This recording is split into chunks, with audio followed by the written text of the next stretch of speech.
Bonjour à vous tous, salut à toi, bienvenue dans cette série sur l'être vrai.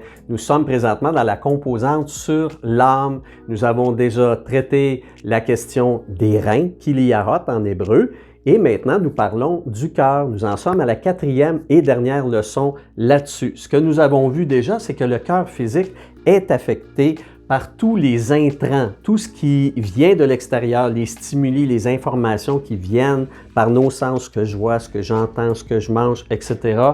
Et finalement, c'est ramené dans le cœur physique. Notre corps réagit à tout ça, mais psychiquement également, la Bible dit que tout ce qui est autour de moi réagit. Donc, dans le cœur, vous voyez, pareillement, le cœur psychique réactif doit être en mesure d'éviter l'effet des intrants, des stimuli qui lui sont néfastes. Pour cela, bien, il faut s'imposer une sélection. Et cette sélection-là, c'est ce dont on traitait dans la leçon précédente. Mais j'aimerais ajouter ici un autre texte qui démontre cela. Paul, un texte du Nouveau Testament, Paul, lorsqu'il s'adresse aux chrétiens de la ville de Philippe, qui était une magnifique ville en passant. Vous savez, Philippe, c'était une ville romaine où il y avait des théâtres, il y avait beaucoup de richesses, il y avait des commerces, etc. Des personnes riches, beaucoup de personnes riches vivaient à Philippe, et c'était une ville comme ça où on pouvait, comme on dirait, profiter de la vie en masse. Eh bien, Paul leur dit, attention, sélectionnez, faites pas juste avidement profiter de tout ce qui vous est offert. Vous devez sélectionner les choses. Et il leur disait donc que tout ce qui est vrai, que tout ce qui est digne, que tout ce qui est juste, que tout ce qui est pur, tout ce qui est bienveillant, honorable, vertueux et admirable. Et on a 8 éléments ici. Là. Déjà, il faut comprendre qu'est-ce que c'est chacun. Mais vous voyez, Paul, en fait, ce qu'il veut leur dire, tout ce que vous avez autour de vous, vous devez le sélectionner et ne tenir compte. Donc, tenir compte, ça veut dire prendre en considération, accorder de l'intérêt. Vous devez donc accorder de l'intérêt seulement à ce qui est conforme à ce que Dieu veut pour vous. Et c'est pour ça qu'on dit donc que dans la vie de tous les jours, je ne dois pas simplement me laisser aller à tout ce qui m'entoure. Je dois absolument prendre le contrôle du volant de ma vie et dire non, ça, je ne veux pas ça, non, ça, je ne veux pas m'exposer à ça. Donc, vous voyez, c'est très, très, très important qu'on le fasse. Donc, ça, c'était la partie du cœur réactif. Dans cette leçon-ci, on va parler du cœur proactif. Et vous voyez, les deux ont un effet sur l'autre. C'est-à-dire, la partie dans notre vie proactive va prendre des décisions en fonction de notre environnement, de tout ce qu'on peut recevoir. Donc, dans le cœur proactif, on dit que c'est le centre d'action opérant notre ligne de conduite personnelle en lien avec nos dispositions, nos réflexions et nos convictions. Et la Bible, même dans l'Ancien Testament autant que dans le Nouveau, nous dit qu'effectivement, il y a une partie du cœur en nous qui est une partie qui décide des choses, qui projette, qui rêve, qui pense, qui espère et qui veut s'enligner vers certains éléments. Donc, vous voyez, on a ce texte-là dans Proverbe qui dit « Il y a dans le cœur humain beaucoup de projets. » Et cette partie du cœur qui projette, qui rêve, qui espère et qui vise des objectifs, c'est la partie proactive. Le cœur humain, dit Proverbe 16, le cœur humain imagine, considère des directions à prendre. Et donc, c'est ce qu'on dit. Donc, c'est cette partie dans notre vie où je ne fais pas que réagir à mon environnement. Moi-même, individuellement, j'espère des choses, je vise des projets, effectivement. Le cœur proactif, c'est un cœur qui est cependant alimenté par des vérités. Il y a ici cette parole, donc je vous laisse, c'est dans le cœur que sont fixés nos buts, nos objectifs, en fonction de ce que nous croyons être correct. Correct pour nous, correct pour les autres et correct pour Dieu. Alors, ce qu'il faut comprendre, c'est que les projets que j'ai dans ma vie, les rêves que j'ai, les objectifs que je vis, c'est quand même tout basé sur ce que je considère être vrai, être bon, être acceptable. Et il faut donc faire attention à ce qu'on peut considérer comme étant des repères de vérité. La parole de Dieu, c'est le repère par excellence, avec un R majuscule, ou mettez-les toutes en majuscule, les lettres. c'est là-dessus qu'on doit baser notre vie. C'est ça qu'on doit considérer comme important. Et comme on en parlait dans la leçon précédente au niveau des sélections, de sélectionner ce que j'entends, ce que j'écoute, ce que je regarde, ici, je le rappelle, les décisions qu'on prend dans la vie sont basées sur ce que je considère être important. Qu'est-ce que je considère important ou comment je peux considérer des choses importantes? Bien, sur la base de mes convictions. Et mes convictions sont basées sur ce que je crois être vrai. Donc, vous voyez, c'est qu'on tourne en rond dans le fond et on revient toujours à l'idée de sélectionner ce qu'on peut déterminer comme étant prioritaire ou important. Dieu vérifie d'ailleurs, et le texte le dit ici dans Deutéronome, Dieu vérifie, teste dans notre vie si on est aligné justement sur les bonnes valeurs et sur les bonnes priorités. Dieu, dans le texte de Deutéronome, dit ceci, « Je t'ai éprouvé ». Là, ici, il faut faire attention, c'est pas « je t'ai mis dans le trouble ». C'est plutôt « je t'ai testé ». J'ai testé ça chez toi. Je t'ai éprouvé dans le désert, dans la situation du désert, pour connaître quelles étaient les dispositions de ton cœur face à mes commandements. Dieu voulait voir, dans le fond, quand je te place dans un contexte où il y a un grand besoin, des manques, tu as soif dans le désert, tu as eu faim dans le désert, puis face à ces besoins humains-là, des besoins quand même physiologiques importants, je veux dire, manger, boire, on le lit dans le livre de l'Exode, ça n'a pas été facile pour le peuple qui était là dans le désert. Mais Dieu disait, dans ce contexte-là, je voulais quand même vérifier comment tu allais répondre à tes besoins de façon qui était sainte, de façon qui était bonne. Et puis malheureusement, le peuple n'a pas donné preuve de bons choix. C'est-à-dire, c'est normal qu'on ait des besoins, c'est normal d'avoir soif, c'est normal d'avoir faim, c'est normal. Dans d'autres domaines, on va changer de besoin. Hein? Dans la pyramide de Maslow, qui est un docteur psychiatre là, qui a établi quels étaient les besoins de l'être humain. Il y a le besoin aussi d'être accepté, le besoin d'être valorisé, le besoin tous ces besoins-là sont légitimes, sont normaux. Mais Dieu, lui, veut tester, veut éprouver de quelle façon on va répondre à ces besoins-là, comment on va établir ce qui est prioritaire, quelle valeur on va démontrer. Est-ce qu'on peut avoir faim, avoir soif, mais répondre à ces besoins-là d'une façon qui est sainte? Oui, en tout cas, il le faudrait. Nos valeurs et nos priorités fixent nos choix, fixent nos comportements et Dieu veut tester ça. C'est là, dans le fond, c'est là que ça se démontre. Dans notre vie, on peut vivre des contextes, tout dépendant des années ou en tout cas des saisons de notre vie, comme on dit, on peut vivre des contextes qui sont positifs, on peut vivre des contextes qui sont négatifs, ou on peut vivre des fois des contextes, c'est comme neutre, il ne se passe rien de spécial, ni négativement, ni positivement.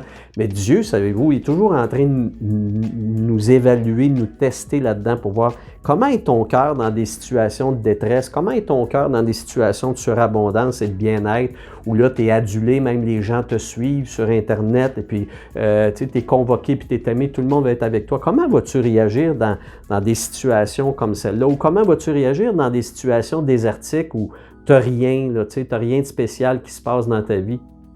C'est pas le contexte de notre vie qui soit négatif, qui soit positif ou qui soit neutre. C'est pas le contexte de notre vie qui doit diriger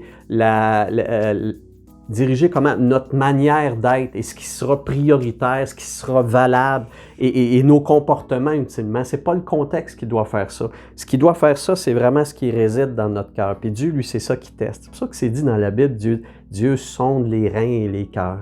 Dieu sonde les reins et les cœurs. Dieu ne sonde pas où est-ce qu'on est. Dieu ne va pas, qu'est-ce que tu fais là? Qu'est-ce que tu vis là? As-tu assez de monde qui t'aime autour de toi? Dieu, oui, Dieu veut veiller à notre bien, mais pour Dieu, ce qui est plus important, c'est comment es-tu présentement? Comment vis-tu ce que tu vis présentement? C'est ça, l'être vrai. L'être vrai, il reste vrai, peu importe le contexte. Et moi, je pourrais dire, je vais passer un commentaire ici, on passe beaucoup de temps à se questionner le christianisme dans cette génération-ci. On passe beaucoup de temps à se questionner sur l'importance d'avoir un beau contexte de vie, d'être bien, d'être riche, d'être apprécié, de faire de belles grandes choses, de pouvoir répondre à quelqu'un quand il nous dit comment ça va, lui dire les projets fantastiques qu'on fait, puis comment ça va bien, ou qu'on est en santé, ou qu'on prend soin de nous, ou que ça va bien, ceci puis ça. Et c'est pas ça que Dieu regarde en premier.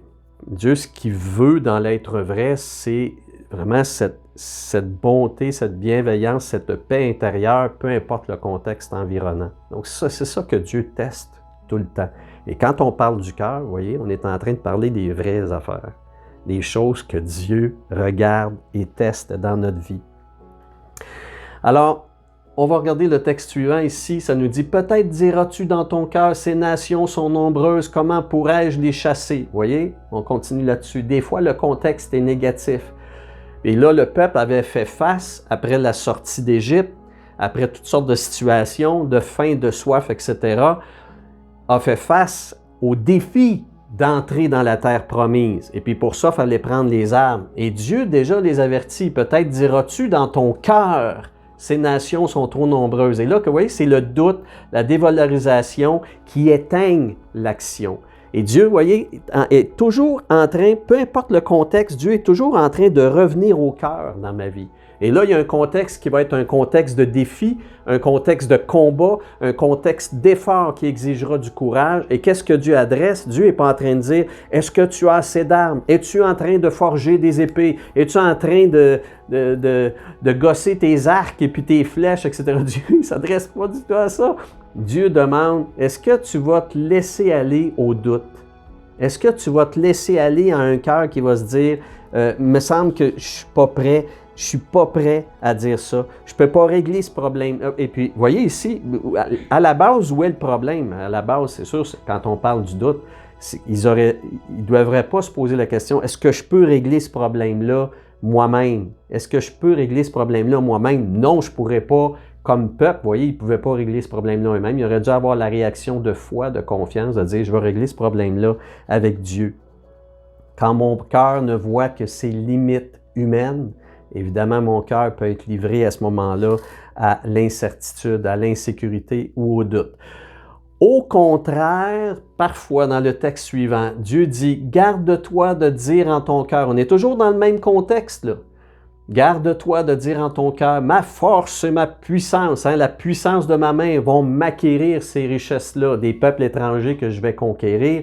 C'est moi qui vais pouvoir faire ça. Et Dieu dit encore à ce moment-là, c'est de la prétention, c'est de la surévaluation, on surestime le potentiel véritable de notre cœur. Donc Dieu n'est pas en train de dire, si on repense au texte précédent, quand Dieu dit n'aie pas peur, ne perds pas courage. Dieu n'est pas en train de dire « je te veux dans une attitude où tu te crois invincible ». C'est pas ça non plus que Dieu dit. Parce qu'à ce moment-là, autant tu peux avoir un contexte d'infériorité dans ton cœur, autant tu peux un complexe d'infériorité. Tu peux aussi avoir un complexe de supériorité, de prétention qui devient de l'illusion. Et puis à ce moment-là, notre cœur va autant trahir Dieu. Tantôt, on a vu le texte où on trahit Dieu par notre doute. Ici, on trahit Dieu parce qu'on va se donner à soi-même la gloire qui revient à Dieu. Et puis donc, vous voyez, Dieu, c'est pour ça que Dieu sonde notre cœur. Dieu sonde quelle est la disposition qu'on a en nous. Qu'est-ce qu'on croit? Est-ce qu'on se croit incapable? Est-ce qu'on se croit surhumain? Dieu, ce qu'il veut, c'est qu'on soit vrai, tout simplement. Qu'on sache qui on est, mais surtout qui, lui, il est Dieu avec nous. Pour éviter les dérapages du cœur, on en vient aux conclusions à ce moment-ci.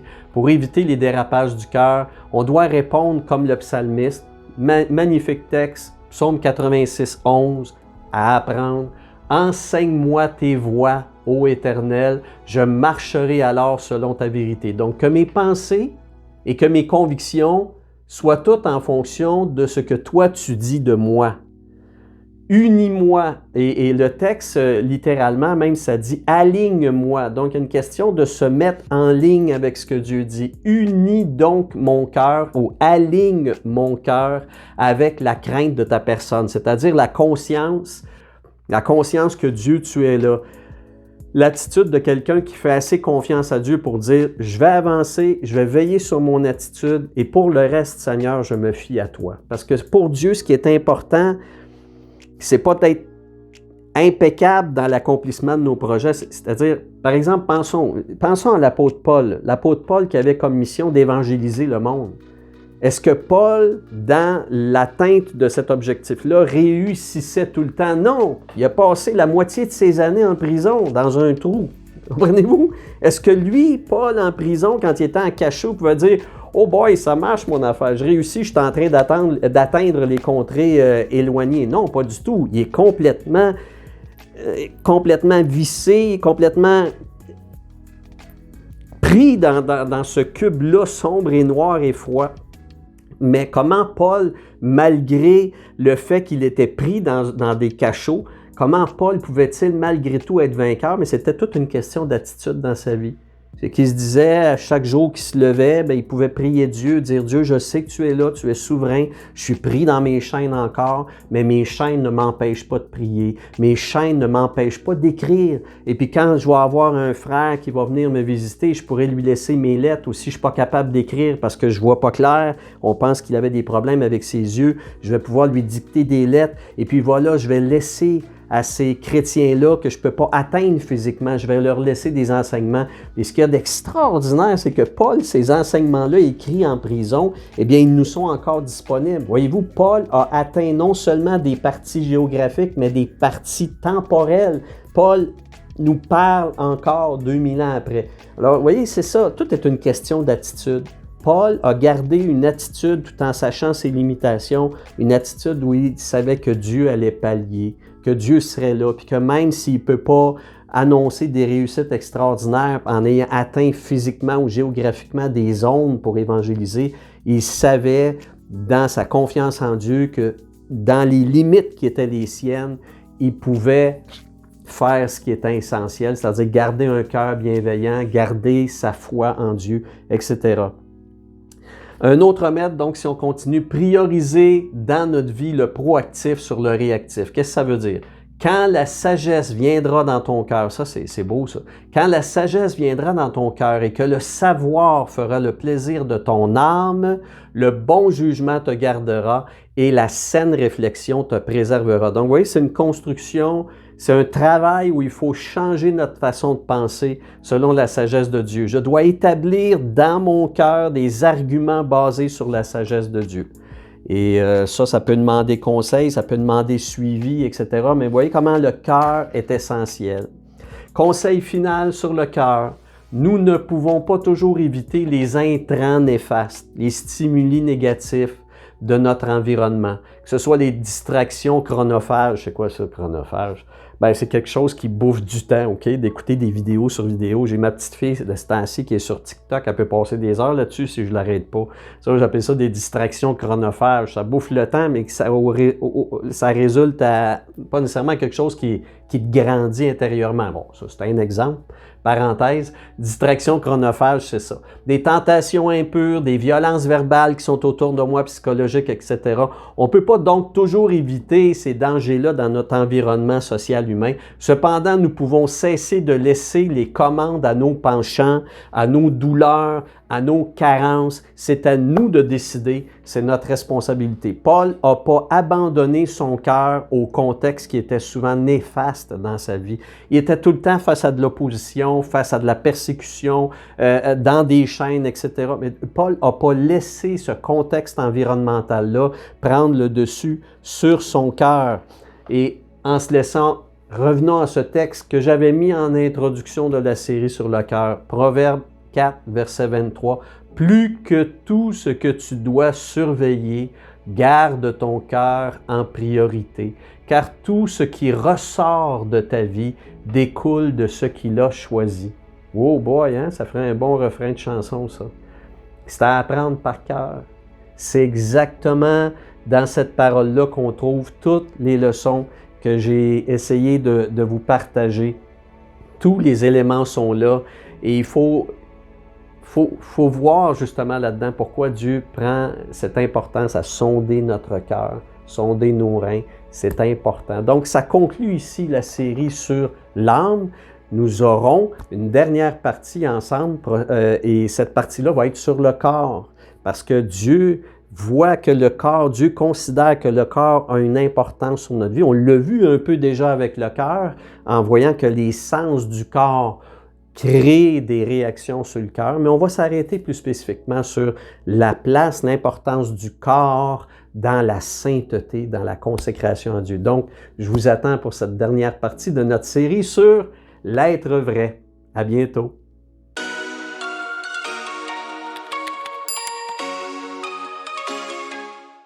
Oui, je te connais, je vois ton cœur qui me cherche.